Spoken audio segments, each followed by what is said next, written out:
Bismillahirrahmanirrahim. Assalamualaikum warahmatullahi wabarakatuh. Kembali lagi di channel Cerita Nyata. Di tahun 2005, Baron itu masih ingat pada saat itu ayahnya ini depresi karena baru di PHK. Dia tahu betul karakter ayahnya itu. Ketika beliau punya masalah, beliau itu selalu menjauh dari publik. Yang biasanya ayah ini nongkrong bersama tetangga, bersama teman-temannya, tiba-tiba mengasingkan diri karena PHK itu. Karena kasus PHK itu, tidak tahu apakah ayah Baron ini malu atau seperti apa. Yang jelas yang selalu beliau lakukan seperti itu ketika ada masalah. Tapi waktu itu memang puncak-puncaknya selama Baron menjadi anak. Sang ayah yang bernama Cak Mat ini baru kali itu kayak benar-benar mengasingkan diri dari orang luar, dan ini parah banget. Dan itu terjadi hampir sekitar 1 bulan lebih. Sampai-sampai waktu itu keluarga sudah berniat membawa ayahnya ke rumah sakit jiwa untuk pemeriksaan kejiwaannya. Tapi ayahnya tidak mau. Tiba-tiba di suatu siang ayahnya ini bangun, terus dia tiba-tiba minta dibelikan bubur ayam. Jadi waktu itu adiknya Baron langsung keluar beli bubur ayam. Semua yang ada di sana termasuk Baron, ibunya, dan adiknya itu juga heran.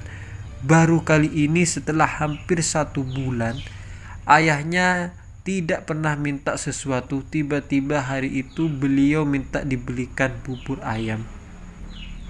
Tentu ini adalah hal yang positif sekali. Setelah bubur ayam ini datang, ayahnya itu makan, dan setelah makan beliau bilang ke Baron, "Piye sekolahmu leh?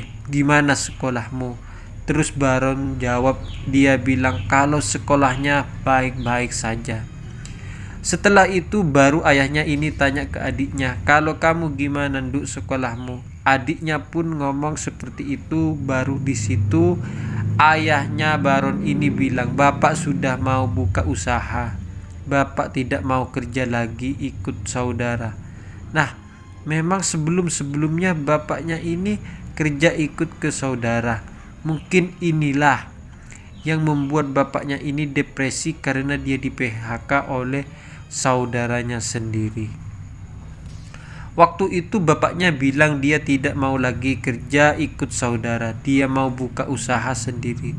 Terus ibunya Baron tanya, "Bapak mau jualan apa?" "Bapak mau jualan penyetan aja di dekat kampus." Semuanya tahu bahwa Bapak Baron ini tidak bisa masak. Jadi dari situ mereka tanya lagi, "Terus yang masak siapa, Pak?" "Ya masaknya dari rumah aja, nanti Bapak tinggal goreng-goreng. Misalnya ikan sudah dibumbui, sudah diungkep, di sana tinggal goreng, sambalnya tinggal ngambil, jadi ibu yang masak." Ya sudah. Mungkin waktu itu ibunya menganggap mumpung bapaknya ini lagi moodnya lagi bagus. Akhirnya diturutilah kemauannya itu dengan tabungan yang secukupnya. Ini dijadikan modal untuk buka warung. Tidak lama setelah itu langsunglah buka penyetan ini. Jadi Baron ingat waktu itu di sekitar tahun 2005. Warung penyetan ini dibuka, jadi lokasinya itu ada di dekat kampus yang ada di salah satu di daerah di Jawa Tengah.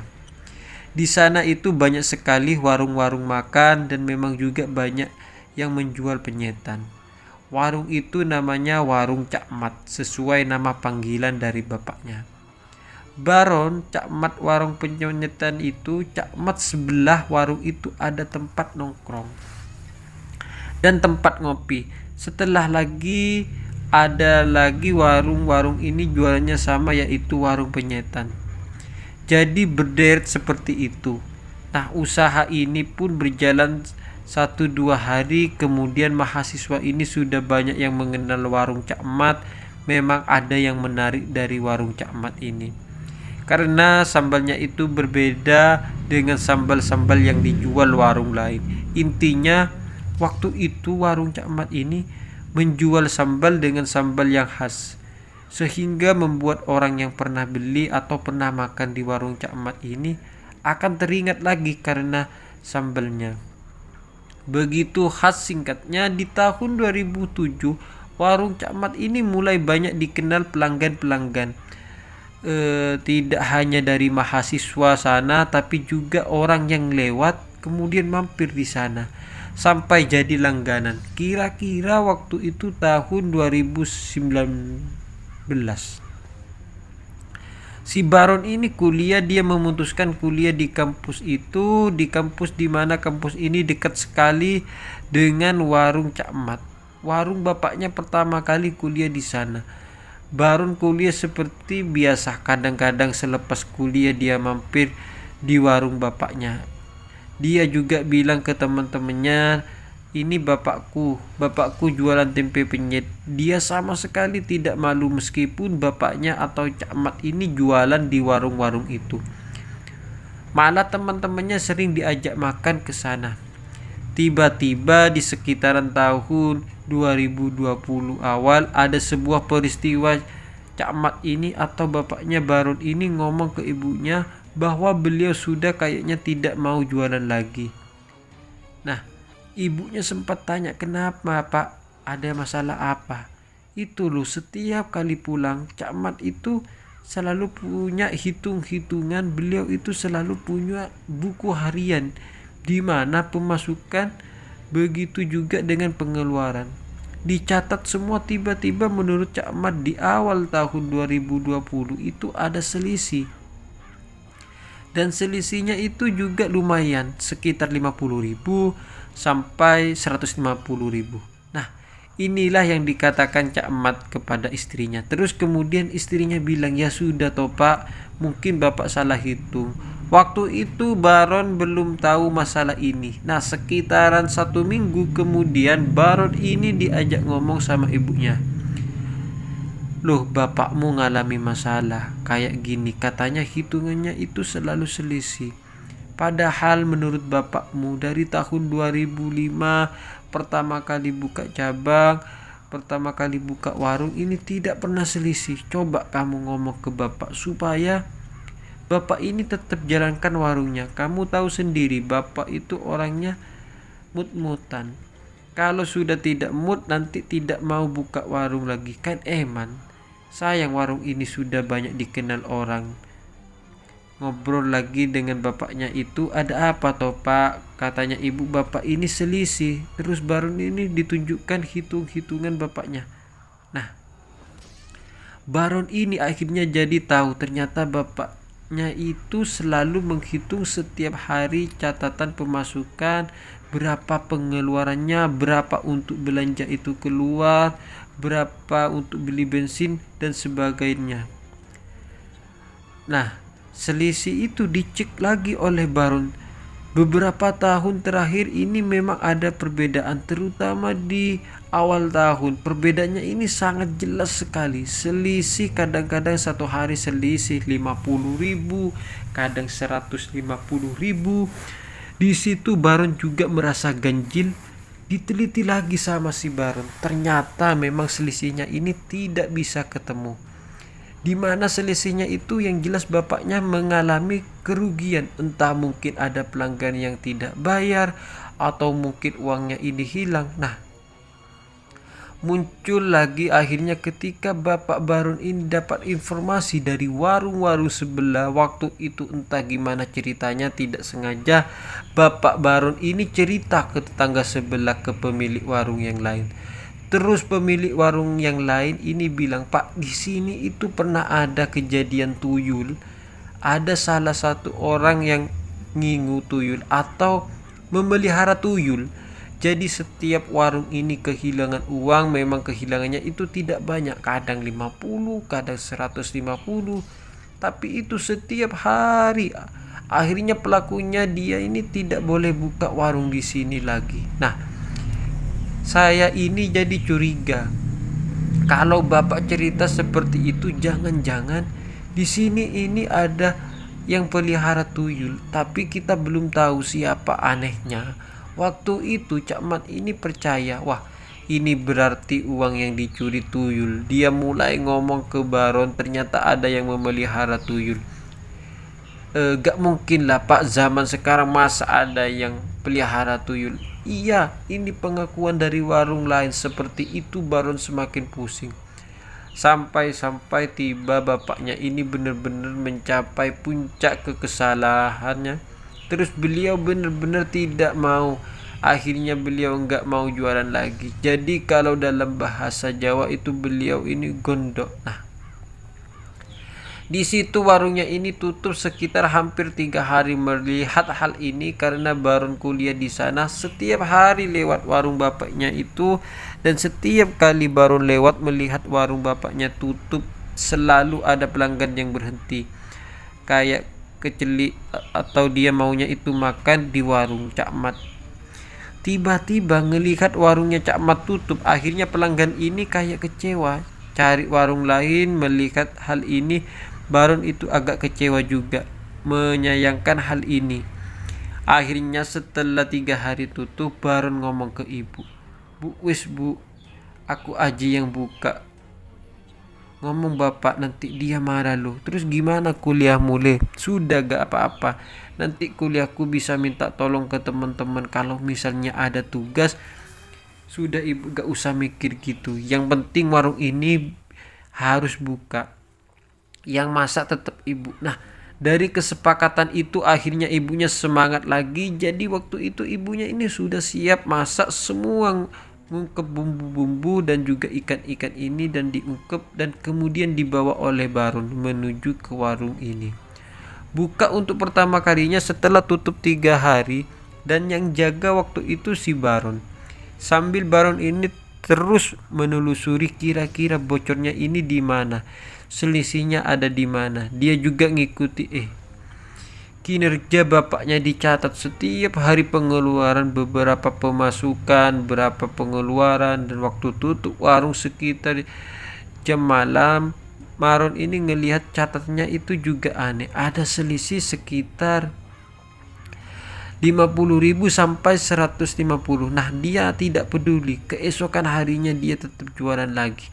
Dia jaga warung lagi, dan malam harinya dicek ada selisih lagi sekitar 150.000. Begitu hari ketiga dibuka warung itu ada selisih lagi. Begitu seterusnya sampai berjalan sekitar 10 hari. Baron ini ngomong ke ibunya, Bu, ternyata benar kata bapak ini ada selisih, tapi aku ini tidak tahu gimana. Pantas saja kalau bapak itu jengkel juga dengan hal ini. Terus gimana, kamu masih mau jualan? Apa kamu enggak sudah? Apa-apa kamu gini aja, nanti malam aku mau melean. Aku mau melean di sana. Aku ngajak teman-temanku tidur di sana. Sebenarnya warung ini ada apa? Mungkin ada yang guna-guna atau apa biar aku tidur di sana, Bu ya. Ya wis, sing hati-hati leh. Disetujui sama ibunya. Baron pun tidur di warung itu. Nah, pas waktu pertama kali Baron tidur di warungnya, ini dia sendirian, dia belum ngajak teman-temannya. Malam itu sekitar jam 10 malam dia setel MP3 dari HP-nya. Terus tiba-tiba di tengah musik ini, masih jalan musiknya, ini berhenti. Dilihatlah HP-nya. HP-nya ini kayak ada nekan sehingga terhenti dengan sendirinya. Terus dia ini bingung, diputar lagi musiknya sambil dia ini ngadep ke arah tembok. Tiba-tiba musiknya ini berhenti lagi. Dicek lagi HP-nya, ternyata memang benar kayak ada yang mencet. Nah, dari situ Baron sudah tidak mau ambil pusing. Dia matikan HP-nya, terus dia tidur sekitar 12:30 dini hari. Kakinya itu ada yang megang. Nah, awalnya Baron itu karena dia sudah tidur, dia mengira ini nyamuk, jadi cuma dikipas. Yang kedua kalinya dia merasa kayak ada yang membelai. Barulah di situ dia sadar ini tidak mungkin nyamuk. Jelas-jelas ini kakiku dibelai oleh sesuatu. Terus Baron ini noleh. Ternyata di situ dia ini dilewati oleh sosok perempuan. Sosok perempuan ini lewat dan rambutnya itu menyentuh kakinya Baron, sehingga membuat Baron itu seperti dibelai. Akhirnya melihat hal ini, Baron itu diam.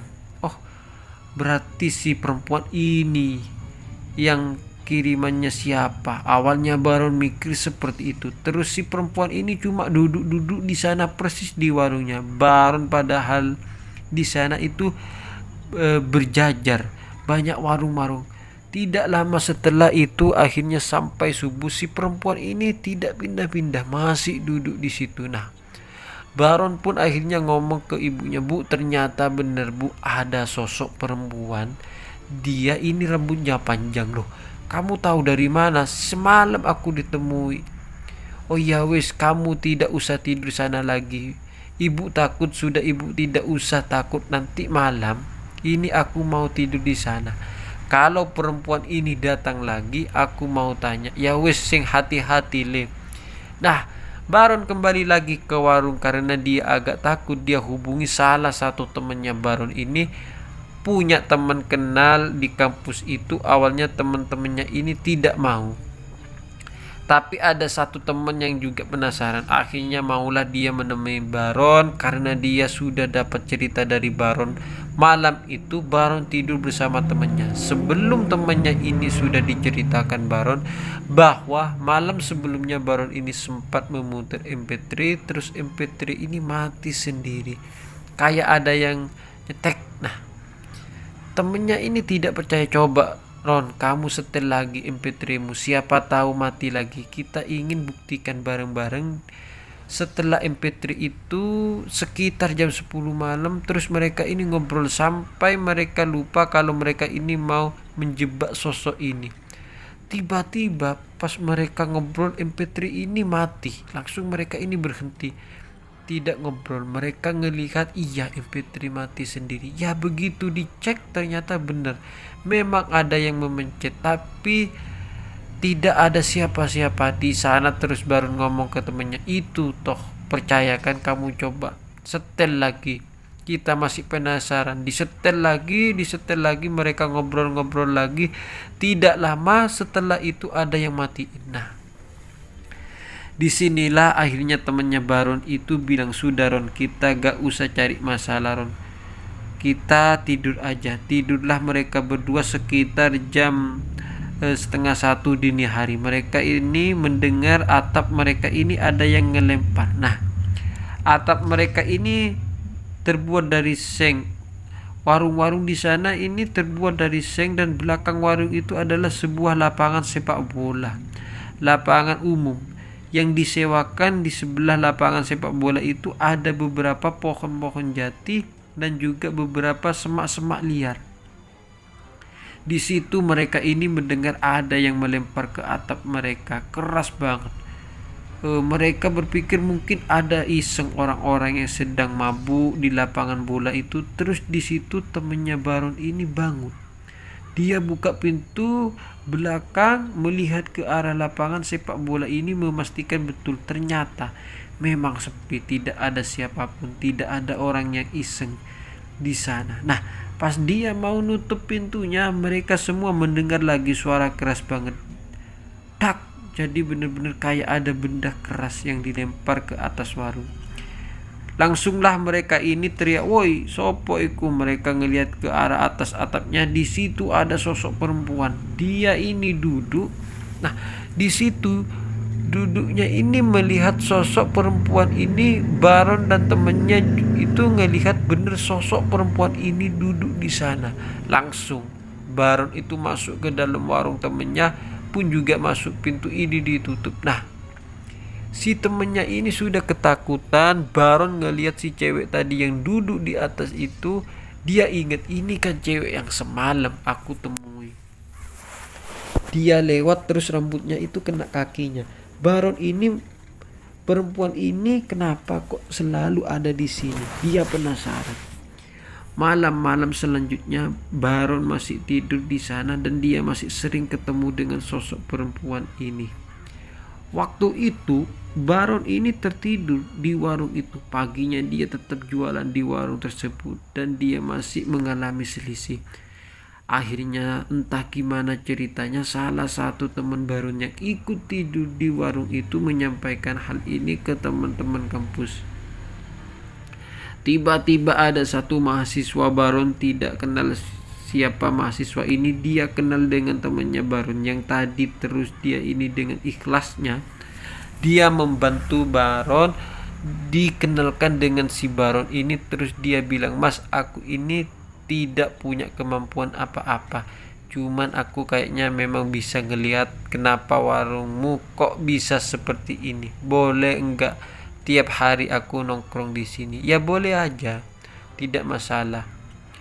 Aku malah senang. Si Baron ngomong seperti itu. Akhirnya pagi selanjutnya pas warung ini dibuka, teman Baron itu yang tadi ikut dengan Baron itu datang bersama satu mahasiswa, ketika disebut saja namanya Anang. Si Anang ini kata teman-temannya dia itu punya kemampuan yang bisa melihat makhluk tak kasat mata. Tapi sepertinya si Anang ini lebih dari itu, karena banyak sekali teman-teman Anang ini yang sering dibantu dengan Anang. Pagi itu Anang sudah datang, dia duduk di sana, sempat ditawari makan sama Baron. "Ayo makan dulu, Nang, gak usah, aku duduk-duduk aja di sini sambil baca buku santai." Terus siangnya dia bilang ke Baron, "Aku pergi dulu ya Ron, nanti aku balik lagi." Tidak sampai setengah jam, oh iya, barulah ke belakang. Baron ini tahu ternyata di siang hari sekitar jam 12 dia pergi. Ternyata dia pergi ke masjid tanpa diketahui sedikit pun oleh Baron. Pas balik dia duduk-duduk lagi sambil baca buku. Sore hari pun seperti itu sampai malam, sampai Baron ini tidak enak hati. Dia ini bilang, "Nang, aku ini takut mengganggu waktumu, kan ini sudah gak apa-apa, insya Allah tidak lama lagi ini aku ketemu jawabannya." Malam pertama itu dia gak menemukan jawaban apa-apa. Hari kedua Anang datang lagi, dia nongkrong di sana sampai malam. Kira-kira jam malam ada seorang bapak-bapak, beliau naik motor terus makan di sana. Nah, si bapak-bapak ini langganan sejak dari warung Cak Mat ini buka. Baron pun juga tahu si bapak-bapak ini kadang 2 hari sekali bapak-bapak ini selalu datang ke sana. Beliau makan, dan beliau makan ini selalu sama sayur sama lauknya juga. Nah, waktu itu Anang ini memperhatikan si bapak-bapak ini. Biasanya ketika ada pelanggan, Anang itu terus baca buku. Dia santai tidak memperhatikan pelanggan-pelanggan yang datang.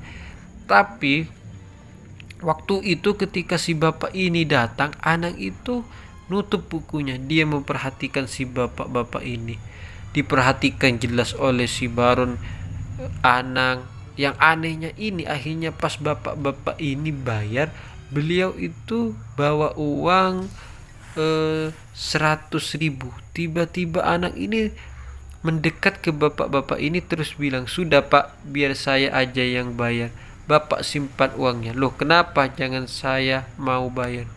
Saya punya uang kok Mas." "Ya apa, saya lagi ingin bayarin." "Saya ulangi, tahun lalu masuk Bapak enggak menghargai saya?" "Ya gak usah Mas, kapan-kapan aja, ini saya lagi punya uang." "Sudah, gak usah bayar, gak apa-apa, biar saya yang bayar. Teman saya Ron yang biar Bapak ini saya yang bayar." Terus Baron cuma manggut-manggut, "Oh iya Pak, gak apa-apa." Sampai 3 kali dipaksa, akhirnya si bapak-bapak ini mau bayar 50.000. Dimasukkan lagi. Tapi anehnya di sini bapak-bapak ini sama sekali tidak mengucapkan terima kasih ke Anang. Padahal jelas-jelas waktu itu Anang ini yang berniat bayarin si bapak-bapak tersebut. Terus si bapak ini keluar dari warung, dia langsung ngegas motornya pergi.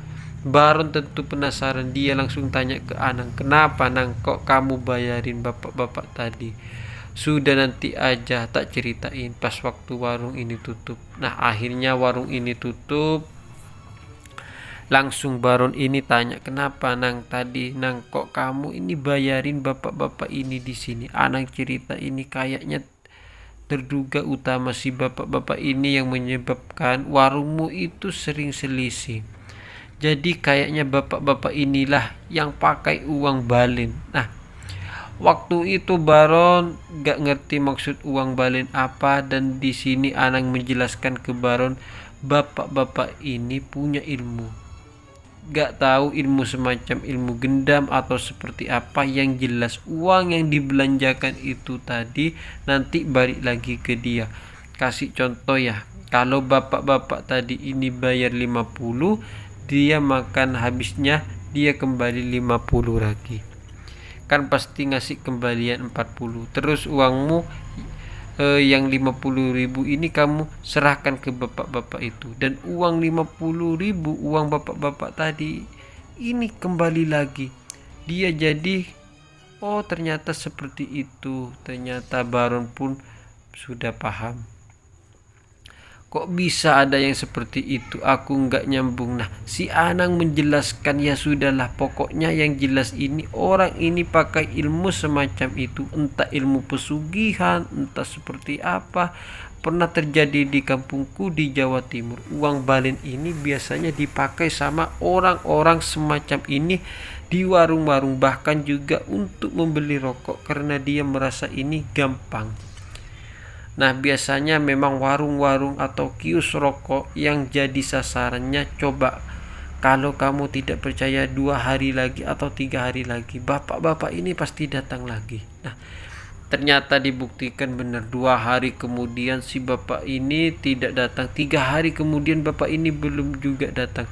Barulah sekitar 5 hari setelah kejadian itu si bapak ini datang lagi. Pas kebetulan waktu itu ada Anang. Nah, pas waktu itu si bapak-bapak ini datang lagi, Anang bingung. Ini masa mau tak bayaran lagi? Pasti bapak-bapak ini curiga. Akhirnya dibiarkanlah seperti itu. Setelah si bapak-bapak ini makan, si bapak ini pun bayar uang 50.000. Nah, si Baron itu juga agak bingung menerima uangnya apa enggak ya.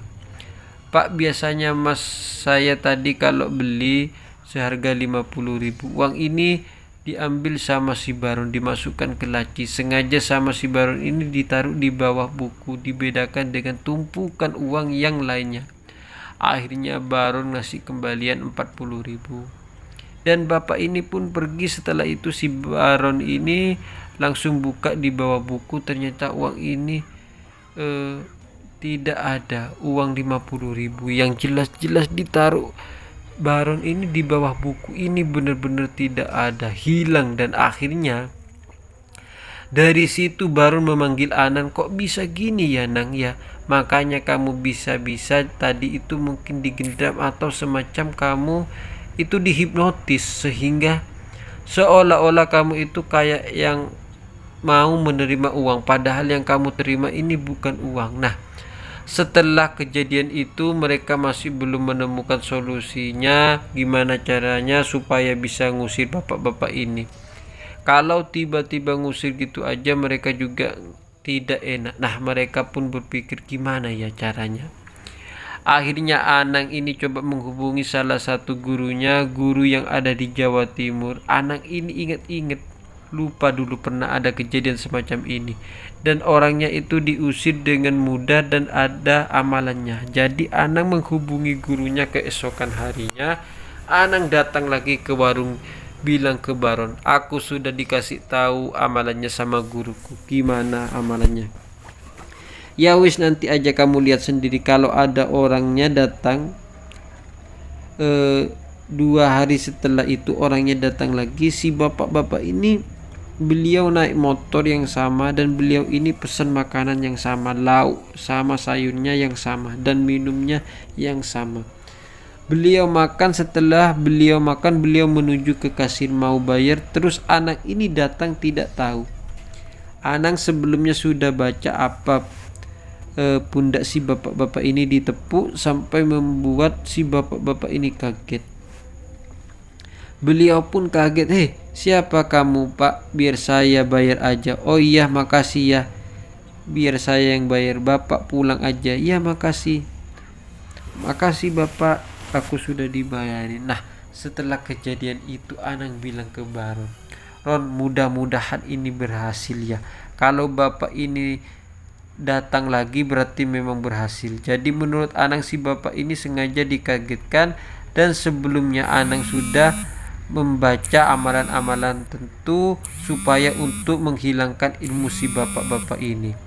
Jadi pada akhirnya nanti si bapak-bapak ini tidak akan bisa menggunakan ilmunya lagi. Di warung Baron Idan keesokan harinya ditunggu mereka penasaran, termasuk juga Anan, dan juga penasaran 2 hari kemudian ditunggu lagi, bapak-bapak ini tidak muncul. Sampai 4 hari kemudian, sampai 5 hari kemudian si bapak ini pun tidak muncul, dan akhirnya dicek lagi sama Baron, hitung-hitungnya dicek lagi beberapa hari kemudian, dan akhirnya di sini Baron semakin percaya. Pada tanggal dimana si bapak-bapak ini datang ada selisih sekitar 40.000. Nah, pas waktu dicek sama si Baron pada tanggal dimana bapak ini datang memang ada selisih, dan pas waktu itu bapak ini tidak datang lagi, tidak ada selisih sama sekali. Akhirnya di sini Baron percaya bahwa memang si bapak-bapak inilah biang keladinya. Akhirnya setelah masalah ini selesai sekitar hampir 1 minggu, sosok bapak-bapak ini tidak datang lagi. Baron pun menyampaikan hal ini ke bapaknya. Pak, aku sudah nemu siapa biang keladinya. Diceritakanlah sama si Baron, ternyata bukan tuyul Pak, dan bukan juga perempuan. Ada di warung itu memang aku pernah cerita kalau ada sosok perempuan warung ini, tapi memang bukan mungkin dia yang jaga di sana. Bukan ada yang guna-guna. Ada orang yang iseng sosok ini. Bapak-bapak ini ingat bapak-bapak yang selalu beli makanan naik motor bebek, langganannya bapak, helmnya jelek warna hitam. Oh iya, ingat bapak. Baron pun ingat. Akhirnya Baron pun bilang, ya itu Pak, orang Pak, dia ini pakai pesugihan uang balen. Aduh, apalagi itu. Ya sudahlah, yang jelas sekarang insya Allah aman. Si bapak ini sudah tidak pernah datang lagi. Ini sudah seminggu lebih. Tapi waktu itu camat masih tidak mau jualan. Beliau ini benar-benar moodnya itu hancur. Akhirnya Baron pun jualan lagi di sana. Sampai kira-kira 1 minggu kemudian barulah camat ini mau jualan, dan akhirnya setelah itu camat kembali buka warung. Beliau jaga warung tersebut, dan kira-kira di tahun 2021 warung-warung ini bagus, dan di situ camat ini moodnya jelek lagi. Beliau tidak mau jualan lagi, dan beliau beralih profesinya itu camat menjadi sopir. Dan sampai sekitaran tahun 2022 Bapak Baron camat ini meninggal. Nah, sampai pada akhirnya cerita inilah teman-teman yang dibagikan oleh Baron kepada cerita nyata, dan semoga kisah ini bisa kita ambil hikmah dan bisa kita ambil pelajaran di dalamnya. Mohon maaf kalau ada salah kata. Assalamualaikum warahmatullahi wabarakatuh.